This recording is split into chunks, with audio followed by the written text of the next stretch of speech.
العالمين وأفضل الصلاة وأتم التسليم وأكمل التحيات على سيدنا ونبينا محمد خير البريات وعلى آله وصحبه وسلم تسليما كثيرا.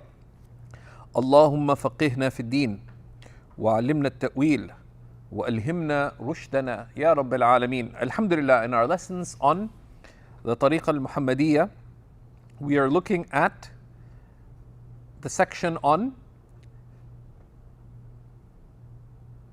insincerity or showing off, riya, as being one of the most blameworthy traits of the heart. And he's looked, this is one of the very nuanced looks at insincerity, right? It's really one of the arguments for one of the hearts, one of the key areas of the whole book, because what is sincerity is negating insincerity. If you're not insincere, then you'll be, then that is the condition for being able to then be sincere. And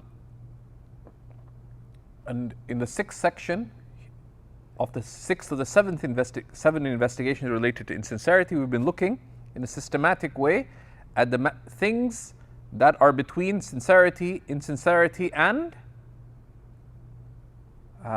being shy, right? Being shy.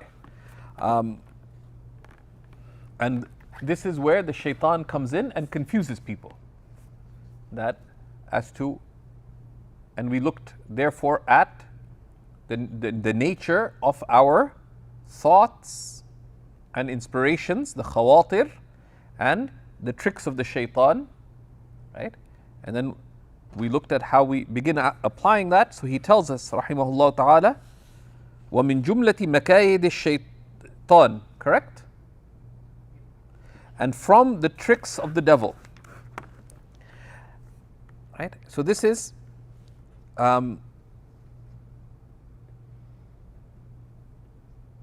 related to trying to be considerate of people, right? Trying to shield oneself from insincerity, but being tricked. And right, from the tricks of the shaitan, right? And the ilmi approach to this is to understand what is sincerity.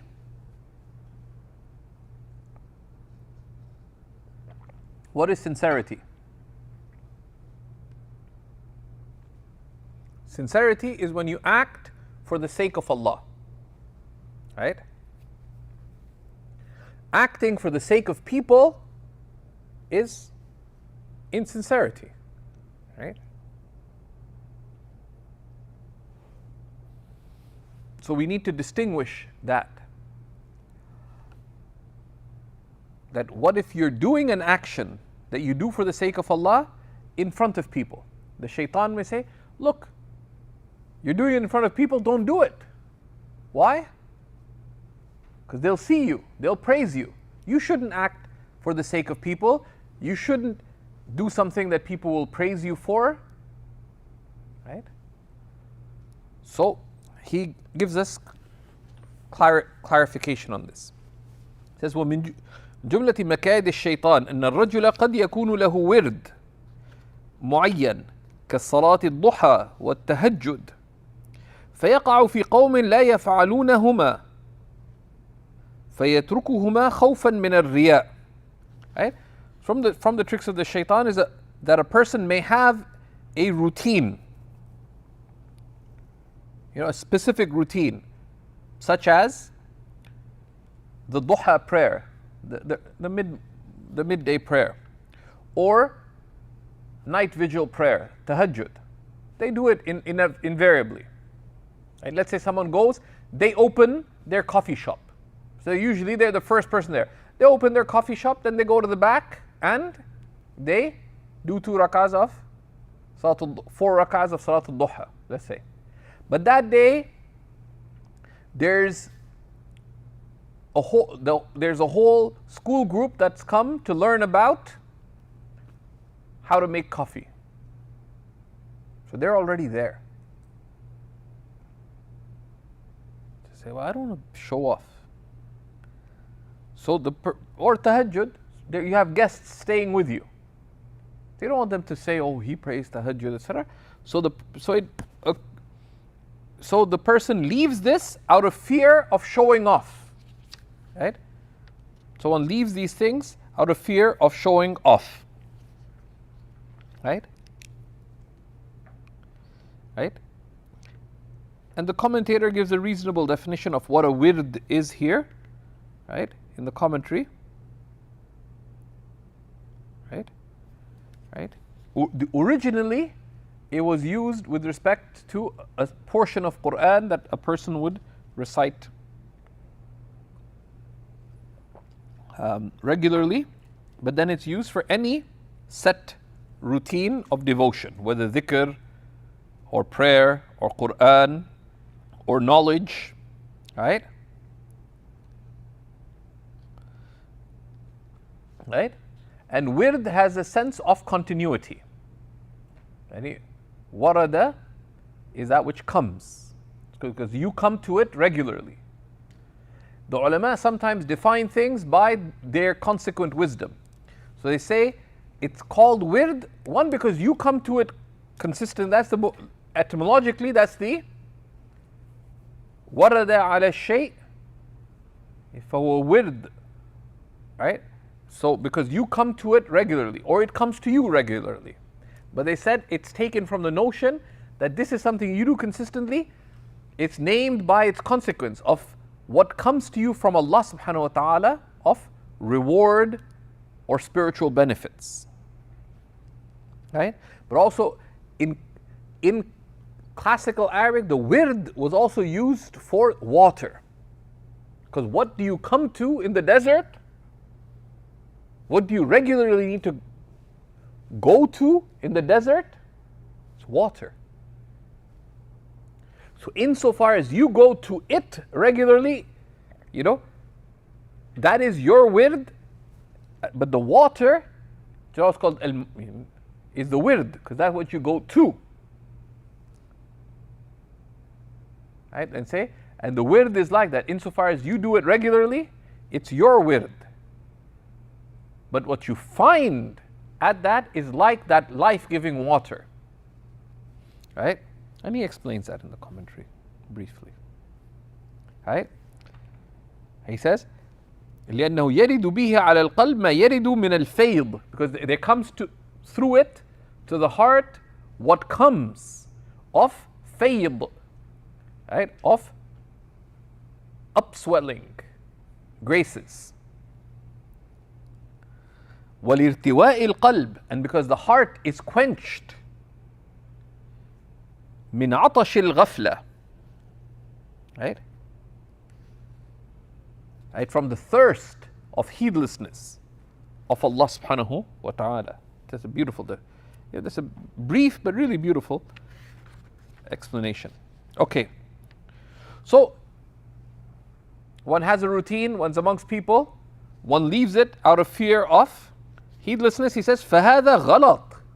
Says this is a grave error. Right? And there's degrees of error. A ghalat is not just a mistake. It's not just an error. A ghalat is a grave error. هذا غلط ومتابعة للشيطان, and it's a following unwittingly of the shaitan. Because ultimately the purpose of the shaitan is to cut Allah's servants off from Allah subhanahu wa ta'ala. You've helped him do his work. Right?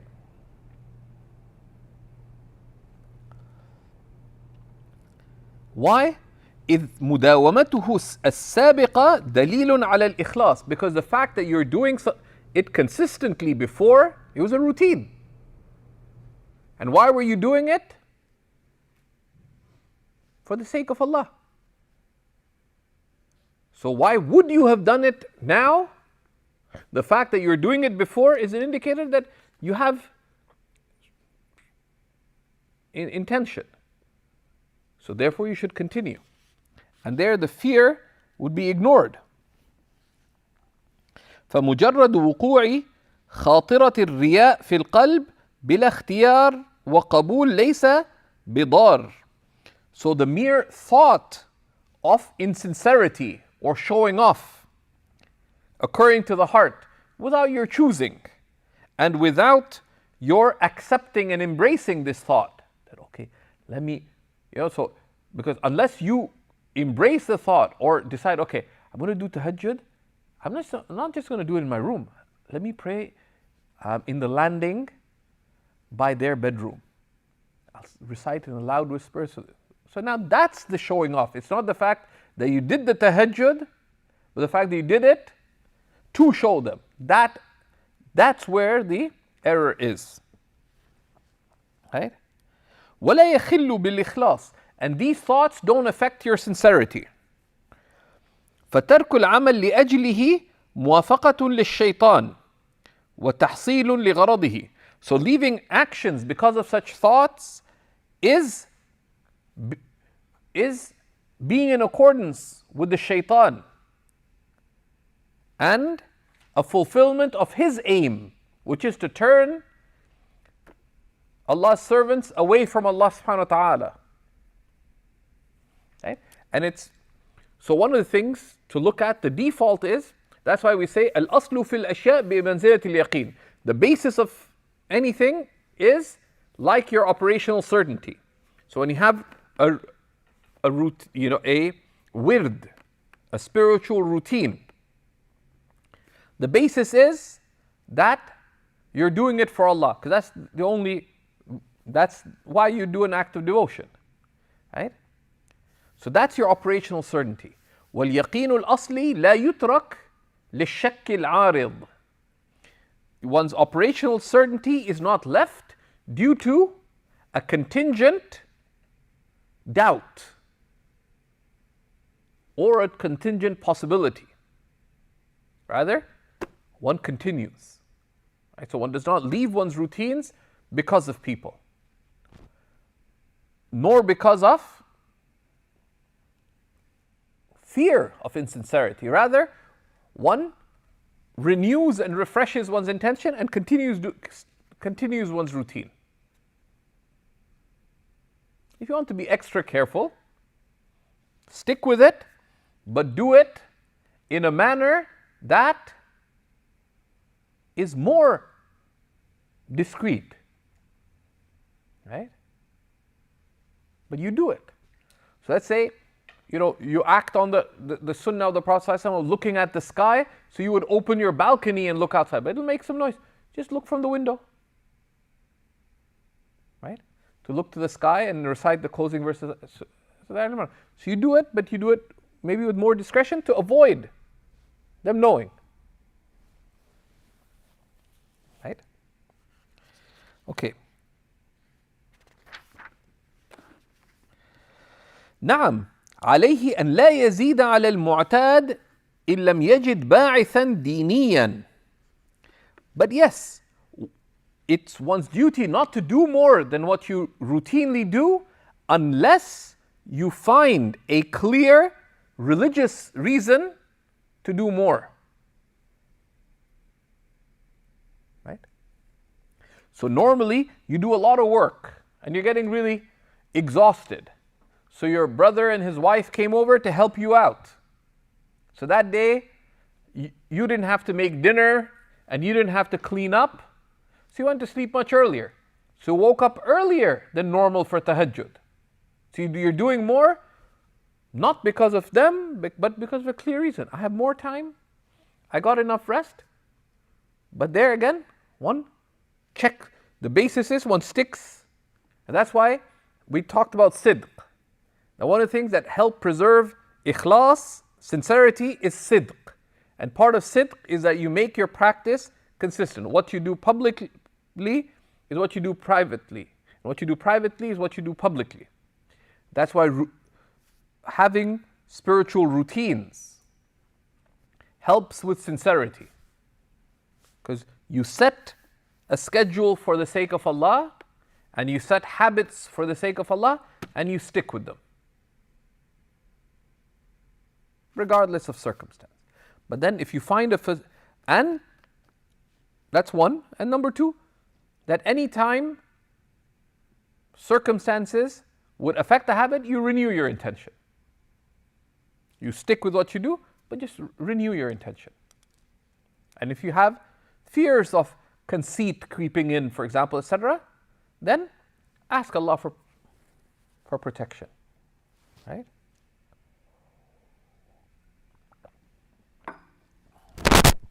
Right?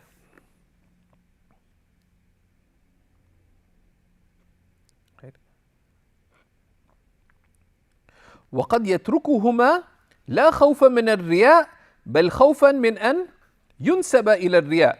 And someone might leave these things, Salat al-Duha or Salat al-Tahajjud, not out of fear of insincerity or showing off, but rather out of fear of being accused of insincerity and showing off. Look who's, showing us that he prays the Duha prayer. Right? لأنه ترك عفوا ويقال أنه مراء, and lest it be said that look, he's a show off. وهذا عين الرياء. And this, leaving them out of fear of riya, of being accused of riya,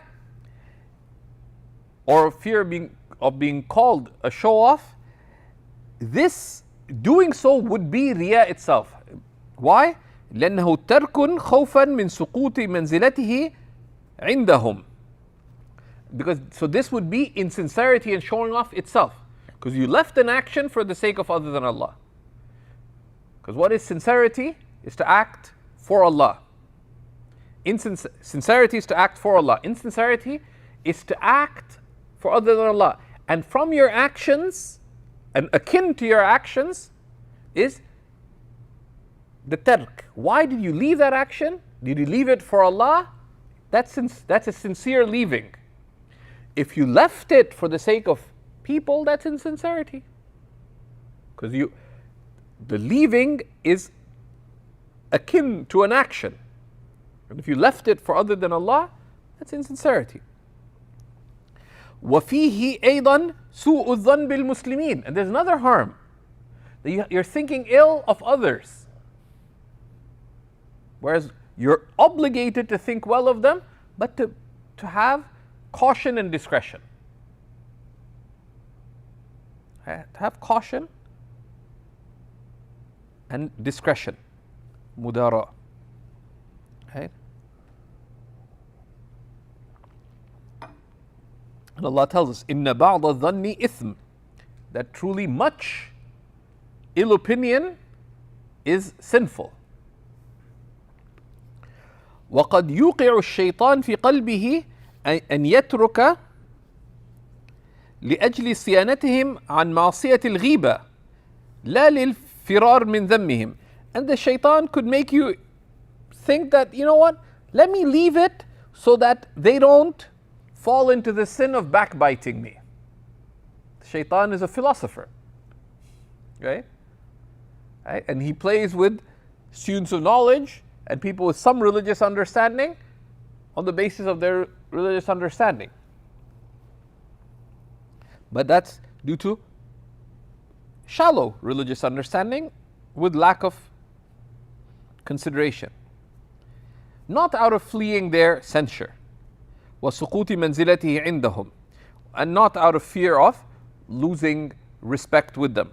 وَهَذَا أَيْضًا سُوءُ الظَّنِّ بِهِمْ. And this also is an ill opinion of them. وصيانة الغير عن المعصية إنما يحسن في ترك المباحات.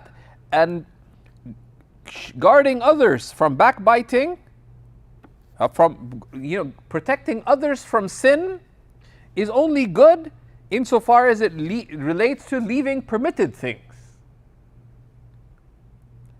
not in leaving recommended things and the sunnah. So you have a routine of reciting Quran, and there's a whole bunch of people celebrate, this is your time to recite Quran, recite the Quran. So, oh, well, they'll start backbiting. Say, look at that boring person. So, ghiba. You don't have to sit right there. Right? So be discreet about it, but don't leave what you do. Don't leave what you do. Do it with discretion. Do it with discretion. Renew your intention, but stick to it. And you intend iqtida.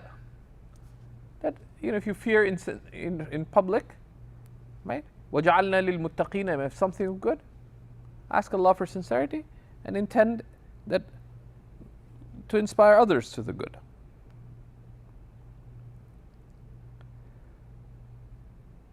وَمِنْ هَذَا الْقَبِيلِ, and like this, تَرْكُ السِّوَاكِ, and from this, leaving sunnahs lest people backbite you and so on, is leaving the siwak, leaving brushing one's teeth. Right? Why? Because brushing one's teeth is a sunnah mu'akkada for wudu. And a lot of people are negligent of that outside their homes. Right? That's why one should keep a toothstick or a toothbrush. Even at work, keep a toothbrush and toothpaste, or keep a toothstick with you. Learn how to use the siwak. A talib ilm doesn't know how to use the siwak, that's a bit of a fool, because you're missing out on an opportunity. And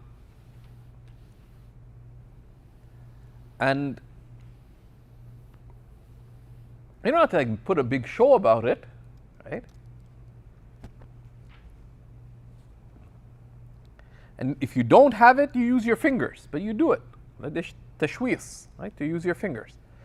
One of the benefits of having a toothstick, it's also recommended in many places. Amongst them, before the prayer. Now, if you're people not so religious, but it's before the prayer, you want to use the toothstick, don't leave it. And especially if you have a habit to do it, do not leave it because of people. But also, one of the things is, this is where doing things, إِنَّ اللَّهَ يُحِبُّ إِذَا عَمِلَ أَحَدُكُمْ عَمْلًا أَن يُحْسِنَهُ. Allah loves that if someone does something, they do it with excellence. If it's related. One of the Sahaba saw a man before the prayer brushing their teeth, and they're holding the siwak with their whole fist and with their teeth sticking out. So the Sahabi asked him, what are you intending to do? Do you intend to eat us? Why? Because why are you showing us your teeth, right? Because he's pointing him that, because the adab is that you brush your teeth, you cover your mouth, or you do it, but with your mouth closed around it. You don't make sounds. If there's people looking directly at you, you either turn your head or cover. Right? And there's a hay'a mustahsana. There's a good way of doing things, but but one does not leave it. One does not leave it. Right? From leaving the siwak. Right? And there's some nice discussions in the commentary about some of the adab of the siwak.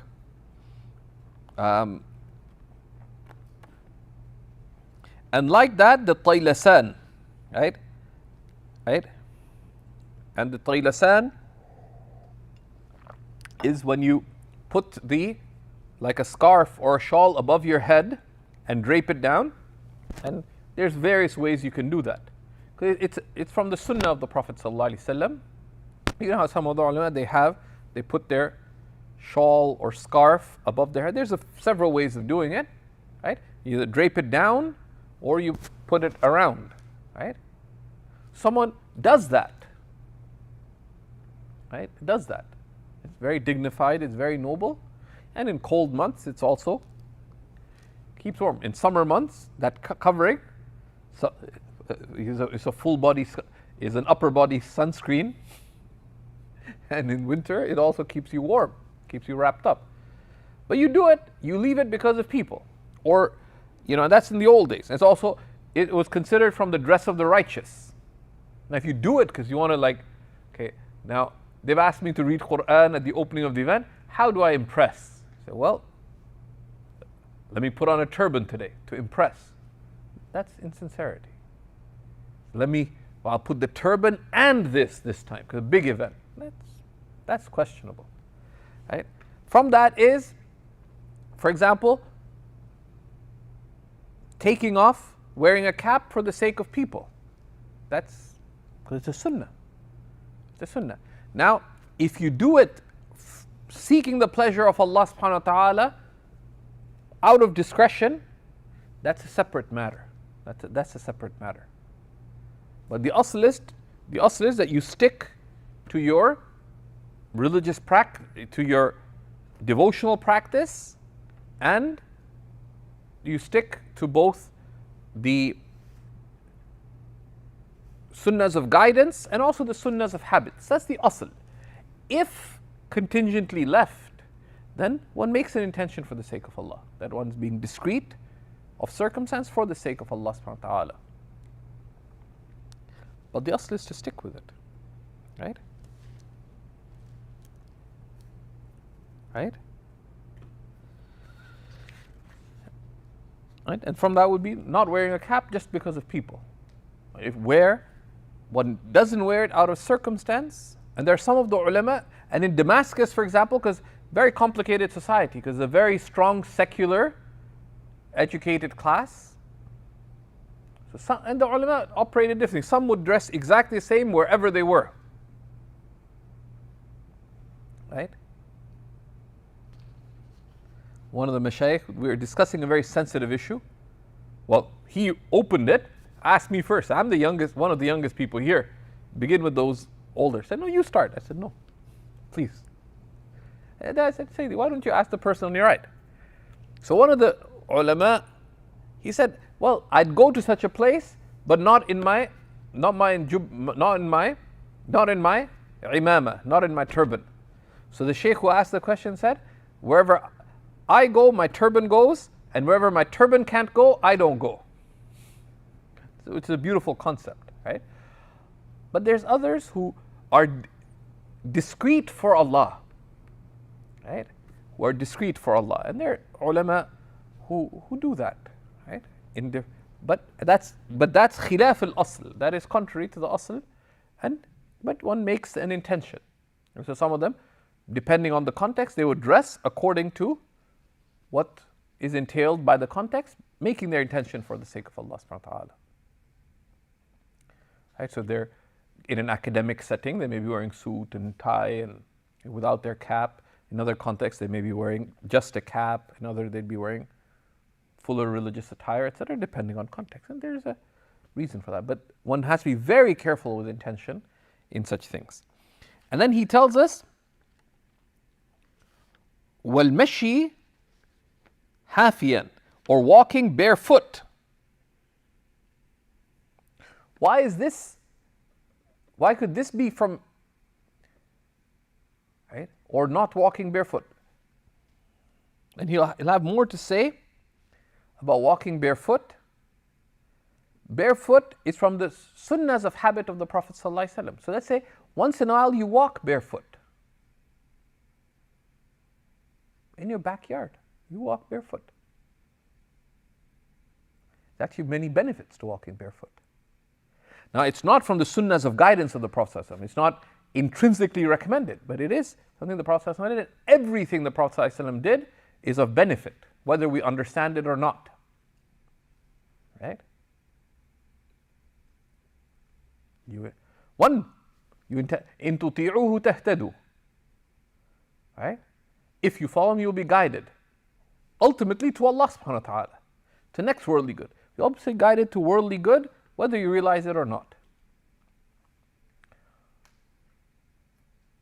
So let's say you're going to go into your backyard, as you normally do, barefoot. Let's say, okay, my backyard, I can't walk on the pavement, because there's a lot of dogs in the neighborhood, whatever. Right? But my backyard, I'll walk barefoot. So you're about to go outside barefoot and you notice people. If you're moved like this, right, that you don't want them to make fun of you, or you don't want them to backbite you. Guard your intention. You need to be careful. وَنَحْوِهَا صِيَانَةً لِأَلْسِنَةِ النَّاسِ عَنِ الْغِيبَةِ, so that they don't backbite you, for example. وَفِيهِ تَرْكُ السُّنَّةِ, but it entails leaving a sunnah. Because why were you doing it? because it's sunnah. Let's say that's why you're walking barefoot, because you learned this sunnah. It's barefoot. And the ulama would sometimes, deliberately walk outside in public a little bit with discretion. So once I was walking with my friend Shaykh Amjad Rashid, he was really happy. So I'm very happy today. He's walking up the hill. I said, I'm happy for today. You know why I'm very happy today? I said, just looking at him, said, why? We're close friends. He says, I'm acting on a sunnah that I've only acted on privately before. So what are you talking about? We're just walking up the hill to the masjid. So, haven't you seen how I'm walking? It's just normal. I said, okay, you're barefoot. So yeah. So you're not going to ask me? I say, I understand because we have the same thing. It's, So it's just the two of us walking up the hill, and we're kind of early for dhuhr. So I had to walk up the hill, and it was a 2-minute walk up the hill, barefoot. He was so happy about it. I was like, right? And this kid, no one would notice because he's wearing a thobe anyways. But leaving something you're doing as a sunnah because of people is not good. But when you're going to be discreet, make that intent. Be careful about the intent. I want to seek the pleasure of Allah through discretion. But the asl is just you still do it. Right?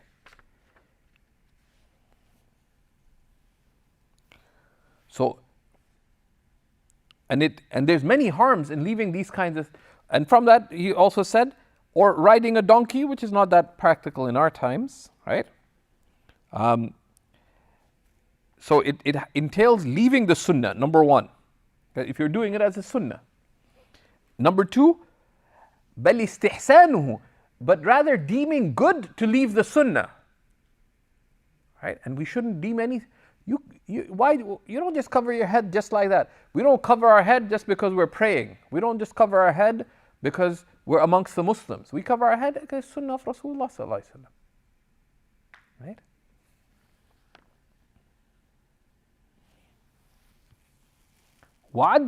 So you're leaving a sunnah, even if it's sunnah of habit. Number two, it's deeming good the leaving of the sunnah.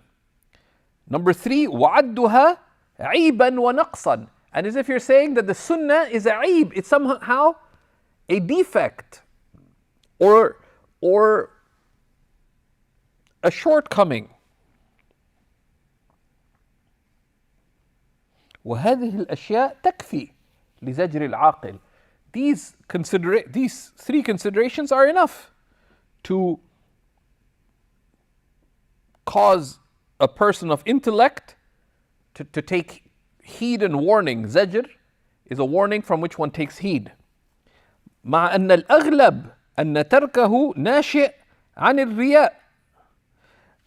And also, if you consider that most of the times we don't have a good intention in leaving it. You're not leaving it because you don't want them, you're not driven by sincere concern for them. But it will be from showing off, which is harm, or ill opinion of them, or imagining that they'll backbite. Most people really don't care. Right? I was stressed when we were going to Pakistan in 2007. My wife decided I'm going to wear niqab there. And there's family members who I was a bit concerned about. I asked one of my teachers, what should I advise my wife? I said, did she ask you for advice? I said, no. I said, then just let her do what she wants to do. Okay. I said, tawakkal ala Allah, after Rasulullah. And nobody really objected. I was really shocked actually, right? Nobody really objected. Like, people really don't care, right?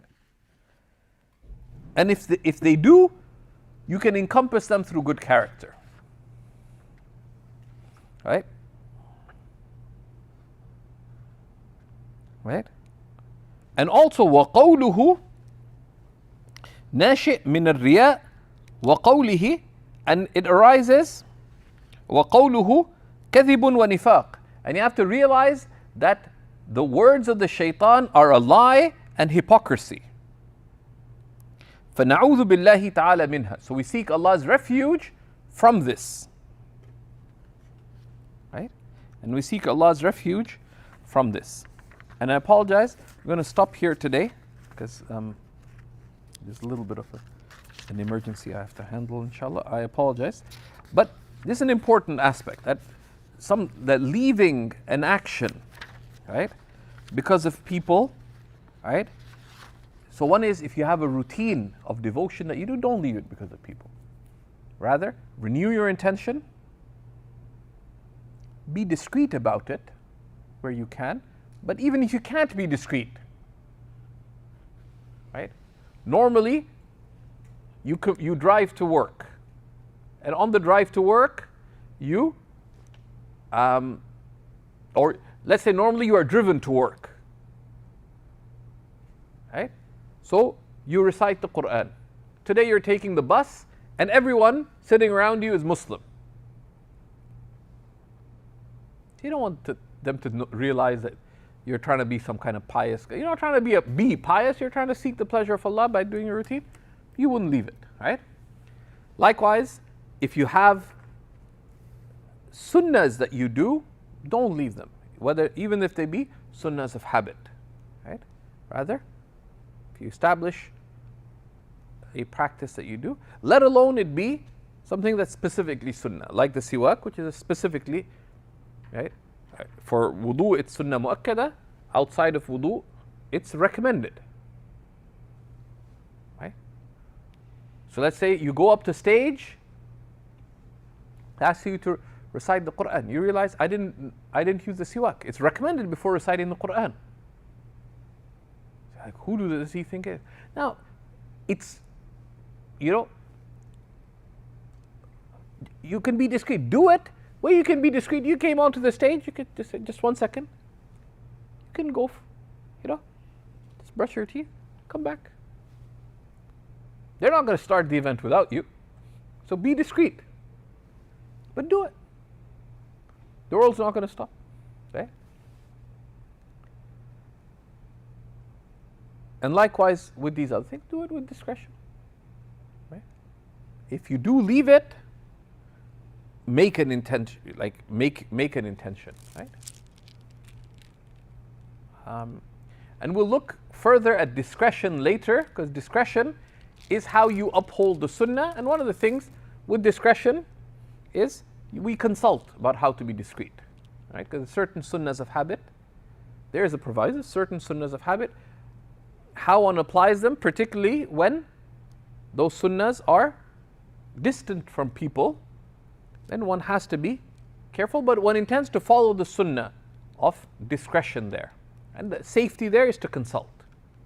And that's also one of the safeguards to sincerity, is to consult in one's life actions.